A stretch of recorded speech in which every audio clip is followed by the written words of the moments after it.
Jay here from Stretford, Paddock, and this is a special video looking at how Erik Ten Hag got Manchester United to almost double our transfer budget over the summer. We know that originally, from the various reports we'd read and seen, that Manchester United's budget for the summer was around the 130, 140 million pound mark. Yet we ended up spending almost double that. So what happened? Why did that happen? How did it happen? Well, there's an interesting article by our mate Laurie Whitwell over at The Athletic, which looks at that. It says, Man United are all in on Ten Hag. They almost doubled their transfer budget after an awful start. So I'm going to have a look at this article and look at some of the other points as well, just to see how we got to the place where we went from at one point looking like we were only going to sign a few players to signing 6, including Antony for around 90 million quid.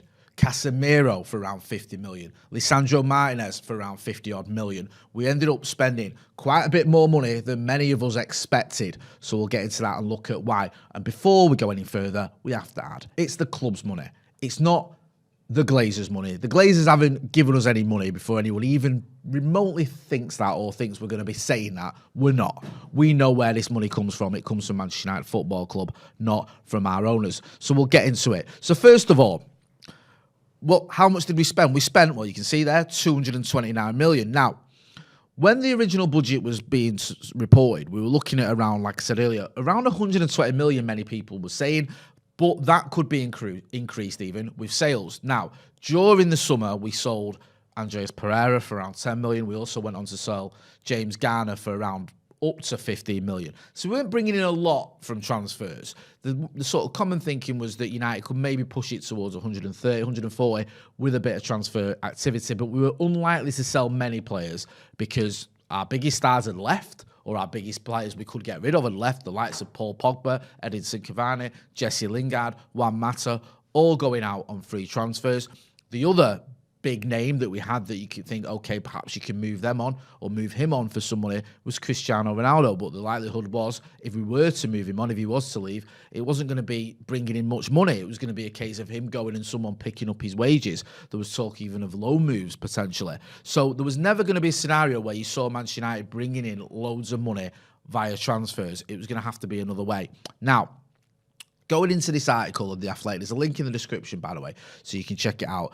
Laurie goes into some detail. He does a bit of a deep dive as to what happens. And one of the things he spoke about here is, he says, those familiar with the mood at Carrington after the 4-0 defeat to Brentford reported a spike in activity. He's talking about the mood when it comes to transfers, with a message spreading in the industry that United executives, led by football director John Murtaugh, appreciated Ten Hag needed significant backing to have a chance of succeeding. So there's one part that you look at. United started the campaign with back-to-back defeats. The defeat at home to Brighton, which you could look at that and you can go, okay, that's a bad result, it's a bad performance and it's a bad result. But it's not the end of the world. I know that might sound like I'm sort of downplaying a home defeat to Brighton, but you can look at it and go, okay, you know, we had a few chances, we had a spell where we could have got back in the game. It's not panic stations just yet, although some of us might argue otherwise. But then you go to the Brentford game, and there is nothing you can say about that other than it was a complete and utter disaster. 4-0, half-time, the game's over, just a shambles from top to bottom. There was no positives whatsoever from that game. Everything was being questioned. And the funny thing was, before the game, some of us, and I'm not alone in this, saw it coming. I predicted on the preview that we were going to lose 3-0, and I got pelters for it, and I was wrong because we lost 4-0. But you could sense the Brighton game, the team wasn't quite gelling. You looked at Brentford, they had a bit of unity there, and sometimes that can go a long way. But even I underestimated how badly United would perform, especially in that first half. I don't think any of us saw such a capitulation coming, but it was obvious that this wasn't going to be a quick fix, and it wasn't going to be fixed with just one signing. Something drastic needed to happen, and this is what happened. Now, another side to this, and this is mentioned in Laurie's article, is it wasn't just the manager who's obviously saying, look, look at what is going on here. It wasn't just John Murtaugh, the director of football, that's sort of aware of what's going on. It's also a group of senior players told the club hierarchy that reinforcements were needed. Now, that's quite impressive in some ways, because if you're a senior player and you go into United's owners, or not the owners, or, you know, John Murtaugh or whoever, and you're saying, look, you know, we're in trouble here. we need signings. Now, you could potentially be asking them to buy players that are going to be competing for your position. But every player that sets foot in a United shirt, steps out in a United shirt, will want to win. It says here, Chief Executive Richard Arnold became more visible, and subsequent actions populated the belief that Joe Glazer was suddenly persuaded to allocate more, and this is the important bit, of the club's money on transfers. It's important to stress that this is the club's money. That Tuesday, following the result in London, which left United bottom of the table, a delegation flew to Madrid for face-to-face talks with Casemiro. Now, we know we went from looking at Marco Arnautovic, looking at Adrian Rabiot, and then all of a sudden the news came out that we were going to go for Casemiro. It seemed a little bit strange, especially when you look at the amount of money that Manchester United had and how much we've been sort of willing to spend. But it goes on to say here then, it had long been communicated that United would only be able to afford one player of that value. This is it goes on to talk about Antony as well. Antony was sort of valued by Ajax at around 70, 80 million pounds. That seemed too much for Manchester United, but then this communication came around that United, going from one extreme saying, well, we can only buy one player of that ilk, to say now it's changed. Why? Because of the things we mentioned. The results have been poor. You'd have senior players go into the hierarchy. You had a manager who's obviously saying, look, something needs to change here. You had a director of football who, regardless of what you think of John Murtaugh, and I feel a little bit like the jury's out, he does come from a football background. And you don't need to come from a football background to see that United were in need of a lot, and I mean a lot, of reinforcements. It says here, several experienced sources in the game believe United, pressured into urgency by the results and deadline, have substantially overpaid. I mean, you could argue that, but needs must. It goes on to say there, adding in the £57 million fee for Lisandro Martinez, more than one established agent estimated the additional cost, measured into the tens of millions. So yeah, we bought Lisandro Martinez, we bought Tyrone Malacia, and we bought Christian Eriksen, or we got Christian Eriksen on a free. Now those signings, okay, Lisandro Martinez, 57 million, a chunk of change. Tyrone Malacia, around 15 million, and Christian Eriksen on a free. Those are signings that you think, okay, you expected us to make. It's when we started going for the likes of Casemiro and Antony, you thought, okay, something could be happening here, something different that wasn't expected. And it goes back to those earlier points I was making about the results, about the players, about the manager himself. So it says here, people close to United who were sort of wondering where this money's coming from, because United have spent this £229 million I mentioned. This article points it out, and I'm sure you know it. Certainly, it will not be United's owners opening their wallets in the way we have seen City and Chelsea. Also points to this. Those exclusive talks with Apollo Global Management, a private equity company, have any relevance? There was these reports, weren't there, that the Glazers were talking to this private equity company with questionable, and that's being polite, background. Would the Glazers even consider placing more debt at the club? I think the Glazers would always consider placing more debt at the club. One thing's for certain, wherever this money's coming from, it's not coming from the Glazers. So, goes on to say here, essentially, United are all in on Erik ten Hag. After declining to use the January transfer window to try and rescue Murtaugh's first choice as United manager, Ralph Rangnick's reign descended into trauma, his relationship with Murtaugh becoming distant as doubts on both sides grew. So there was a sort of question there, could we replace Ralph Rangnick in January? That wasn't really feasible. He'd only just joined. I think that would, that wasn't really going to happen. Ralph Rangnick was given to the end of the season. Ralph Rangnick, of course, went on to become a little bit of a thorn in the owner's side in terms of his press conference. He went on to say how the club needed open heart surgery, saying that we needed 10 new players. We actually ended up with 6. The first player through the doors I mentioned earlier was Tyrone Malacia. Then we got Christian Eriksen, a good salary and a major signing on fee, according to this report as well, on a free transfer, and then Lisandro Martinez. Now, Ten Hag wanted Martinez and Antony. At that stage, though, it says here in this article, it looked like Ajax would only sell one, and the manager prioritised the Argentina defender. Martinez, though, had to do his bit, and this is brilliant. I'm sure you've heard this. He actually went to the Ajax sporting director, Jerry Hamstra, who was blocking the transfer, and told him, "You're a fucking nobody. You're only here because Overmars had to go." 2 days later, Martinez got his move. So don't mess with Martinez. I think is the take you get from that. I think we all know that anyway.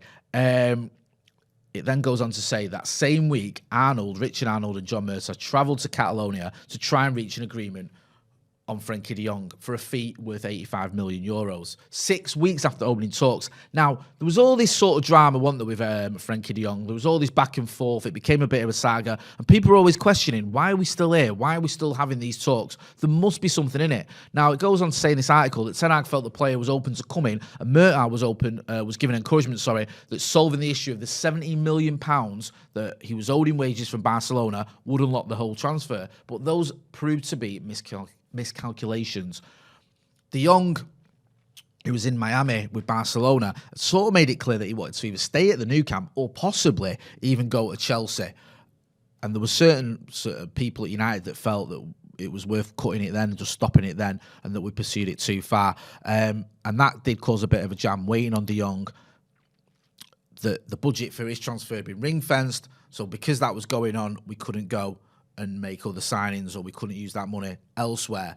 I love this line. This is from the article that Laurie's written. He says, simmering anxiety among supporters exploded into fury when United's approach for Marco Arnautovic emerged hours before kickoff on the opening game against Brighton. Defeat poured petrol on emotions, yep. Apparently Ten Hag wanted Arnautovic. He described him as a nasty bastard, but here it says in a complimentary way. Fans were obviously, by and large, outraged or disgusted at that, especially with his checkered history, as it says here.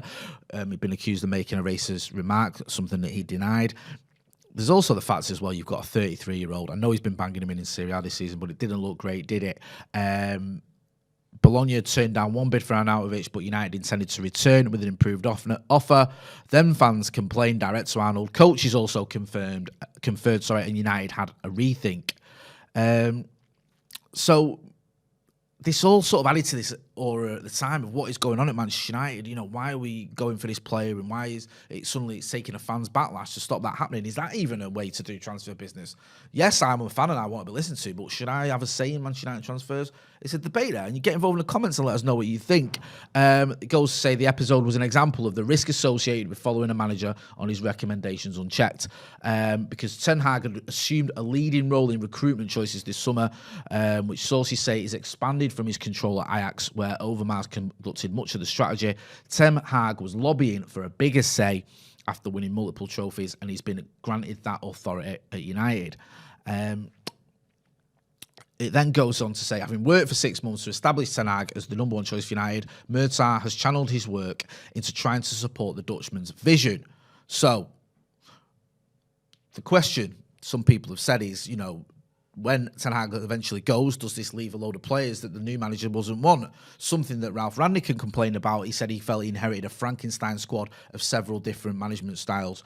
United would hope that day is a long way off, though, and getting the right players for this incumbent is the overriding priority. The next manager should, in any case, fit the same profile. So there's talk here that maybe the next manager can come in and fit the same profile as Erik Ten Hag. So we don't have the scenario where we went from someone like David Moyes to Louis van Gaal to Jose Mourinho to Ole Gunnar Solskjaer, where you have all these contrasting styles, these contrasting signings, and none of them fit the next manager's ethos, or very few of them do. There's also this issue that's gone on at United with all the way things work. It says here that Steve Brown, the head of recruitment, who worked with Murtaugh at Everton, manages a network of a dozen scouts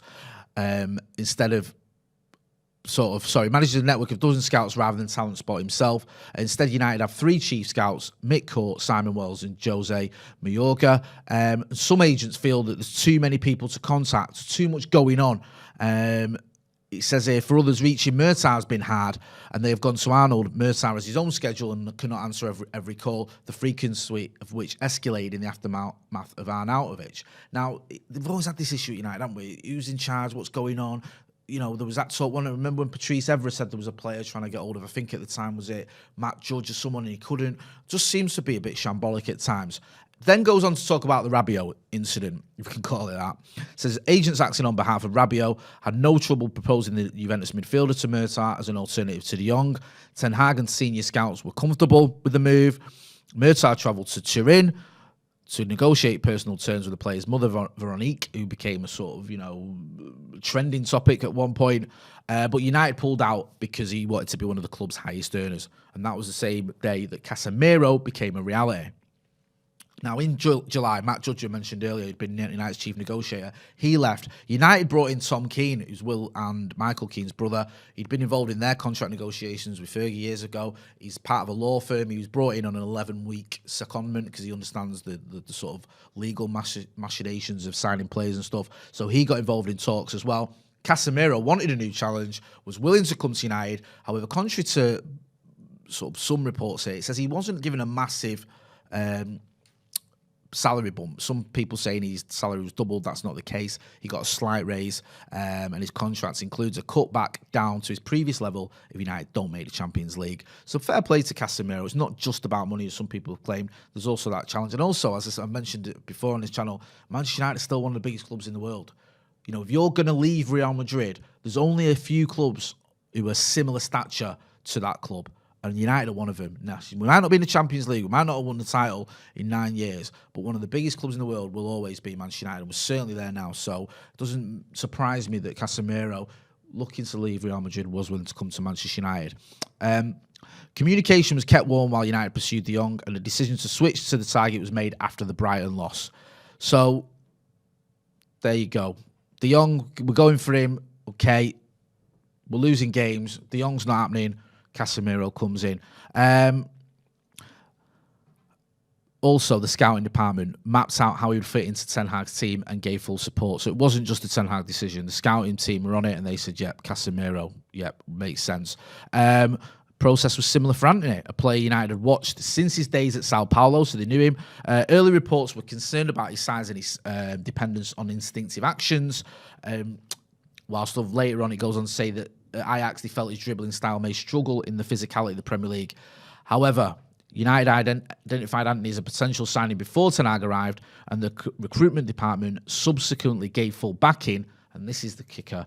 Ten Hag's influence proved pivotal to the level of finance United reached. So Ten Hag's basically helped push that deal along because, you know, as it says there, it's been pivotal to the level of finance. United ended up paying around €100 million. Probably wouldn't have happened if we didn't have Erik Ten Hag as manager. Almost certainly wouldn't have happened. So when you look here, you think Erik Ten Hag's pushed for that transfer. You've looked at the results that you've had. You've got players going to the hierarchy and saying we need new signings. And he's someone that United already knew, Antony, from his days in Sao Paulo. So this isn't just someone who's come out of the blue and they've gone, oh, the new manager wants someone to buy someone from his old club. We don't know much about him. It's a player that United looked at. There've been question marks about him, but the deal was able to happen because of all the things I've mentioned there. Now, goes on to talk about Cody Gakpo, who was being looked at as well. Apparently, personal terms were agreed. United backed away from submitting a bid, though, to PSV Eindhoven because the price was rising, and there was a decision by Erik Ten Hag to keep hold of Anthony Elanga. Apparently, Leicester City and Everton were interested in Elanga. Ten Hag was a key voice, though, in allowing James Garner to leave. He judged Garner not at the level to play every week, and United decided to cash in rather than another loan move. It does say here, though, that Erik Ten Hag was convinced by John Murtaugh to keep hold of Aaron Wan-Bissaka, because at one point it looked like we were going to go in for Serginho Dest. There was a late attempt to recruit the former Ajax fullback, but Ten Hag accepted that Wan-Bissaka can do a job. Finally, of course, Martin Dubravka came in for a £2 million loan fee as United had set to buy a third-choice goalkeeper, but changed approach once Ten Hag considered his options, and Dubravka is seen as adding genuine competition to David De Gea. So there you can see how that all sort of panned out there. There's a great article by Laurie Whitwell in The Athletic. Go and check that out. Talks about there the results having an influence, players going to the manager having an influence, John Murtaugh and Erik Ten Hag's relationship helping as well. Also, the fact that some of these players had been scouted earlier. They'd already been looking at Antony. They knew who he was. And then you've got the fact that the force of Erik Ten Hag's personality and the fact he's able to push this and go, look, I want more of a say in transfers. I need these players. And there's a reality kicking in. The only question now is going to be, for me, one of the big questions is, you know, how does this leave United in future transfer windows? Does this affect us? We had James Ducker on the channel the other day, and he was talking about he doesn't expect United to spend money in January because of the money we spent in the summer. What about next summer? Is this summer going to have any bearing on that? Because we've done that before, haven't we? Under managers. Do you not remember under Jose where we backed him, and then we finished 19 points behind City? We finished second, but it was a 19 points second. And then what did we do? We went out, we got Delo, Fred, and Lee Grant. That wasn't going to catch Manchester City. We needed to go bigger. Is that going to happen again? We'll have to wait and see. Does this Apollo Global Management Equity Fund, whatever you want to call it, have they got any say in this? Are we going to be in more debt? Lots of questions. But all I know now is that Erik ten Hag has got his men, by and large. He probably could have done with another striker, I suppose. But we have made some signings. We've spent 229 million. I think he's been the most backed manager we've had in terms of one transfer window.